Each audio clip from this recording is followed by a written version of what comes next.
Good morning. আমার সব বন্ধুদের রাখি মিনি সংসার চ্যানেলে ওয়েলকাম। আর আমার সব সাবস্ক্রাইবার বন্ধুদের অসংখ্য ধন্যবাদ। এটা গতকালকের ভিডিও, যেটা আজকে আমি তোমাদের সামনে তুলে ধরলাম। আমি ঘরে যেভাবে রান্না করি সেটাই তোমাদের সামনে নিয়ে আসতে আমার ভালো লাগে। দেখো, এটা তেলাপিয়া মাছ, যেটা আমি নুন হলুদ মাখিয়ে রেখে দিয়েছি। মাছটা কালকে করব, ভেজে রেখে দিয়েছি। এটা মাংস। আর এটা হচ্ছে চিংড়ি মাছ, ছোটো ছোটো চিংড়ি মাছ, যেটা বড়ার জন্য বড়া করব। ভালো করে ধুয়ে রেখেছি আর বড়ার জন্য একটু চাল ভিজিয়ে রেখেছি। মাছটাকে ভালো করে বেছে ধুয়ে নিয়েছি পরিষ্কার করে। আগে আমি ছেলের টিফিনটা করে নেব, তারপরে আমি রান্না বসাবো। দেখো, মাংসের জন্য আমি মশলাটা রেডি করব। তো মশলার জন্য একটু জিরে দিয়ে দিয়েছি, 5-6টা কাঁচা লঙ্কা, আদা রসুন সব একসঙ্গে পেস্ট করে নেব। দেখো, সব দিয়ে দিচ্ছি। এবার এই যে এদিকে রয়েছে আলু, মাংসের জন্য আলু কেটে রেখেছি। দুদিকে দুটো কড়াই বসিয়ে দিয়েছি, একদিকে মাংস হবে আর একদিকে মাছ ভাজা হবে। তো মাংসের আলুটা আগে আমি ভেজে নেব। আলুটা দিয়ে দিয়েছি, তেল গরম হয়ে গেছে, আলুটা দিয়ে দিলাম। আলুটা ভেজে নেব, তারপরে পেঁয়াজ ভেজে মাংসটা দেব।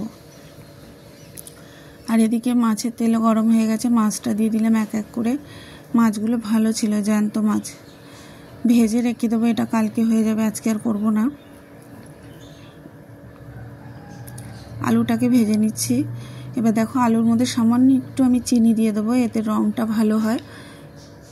চিনি দিয়ে দিয়েছি, হলুদ দিয়ে দিলাম, এবার নুন দিয়ে দেবো।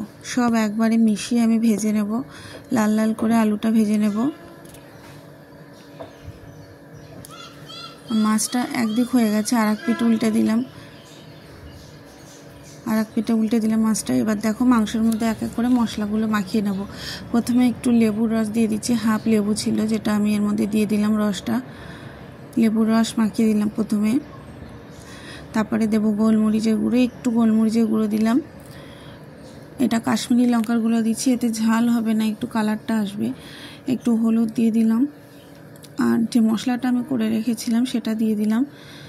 একসঙ্গে মাখিয়ে আমি রেখে দেবো। এখন আমি নুন দেবো না, নুনটা আগে দিলে আমার মনে হয় যে জল বেরোয় বেশি।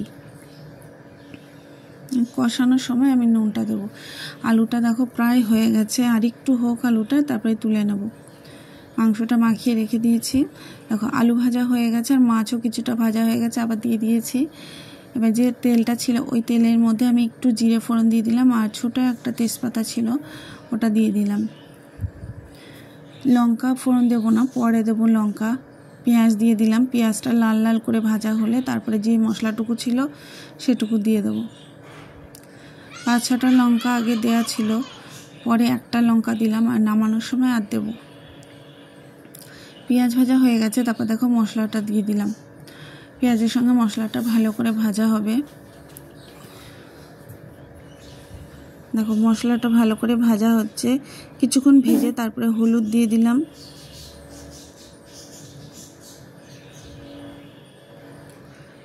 দেখো, ভাজা হয়ে গেছে প্রায়। তারপরে একটা টমেটো ছোট করে কেটে রেখেছিলাম, সেই টমেটোটা দিয়ে দিলাম। একটু জল দিয়ে দিয়ে ভাজি, নাহলে মশলাটা পুড়ে যাবে। আর একটু কাশ্মীরি লঙ্কার গুঁড়ো দিয়ে দিলাম, আগে দেওয়া ছিল তাই এখন একটু কম দিলাম। নুনটা এখন দেবো না, মাংসটা কষানো কিছুক্ষণ হয়ে যাওয়ার পরে তারপরে দেব। মশলা ভাজাটা হয়ে গেছে প্রায়, এবার মাংসটা দিয়ে দেবো। মশলা মাখিয়েছিলাম মাংসটা আগে থেকে, মাংসটা দিয়ে দিলাম। এবার মশলার সঙ্গে ভালো করে মাংসটা মিশিয়ে নেব।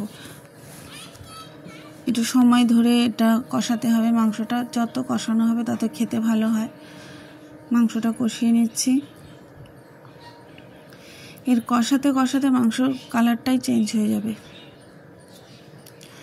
এইবারে কিছুক্ষণ কষানোর পরে আমি নুন দিয়ে দিচ্ছি, আগে নুন দেয়নি তাই পরিমাণ মতো এখন নুনটা দিয়ে দিলাম।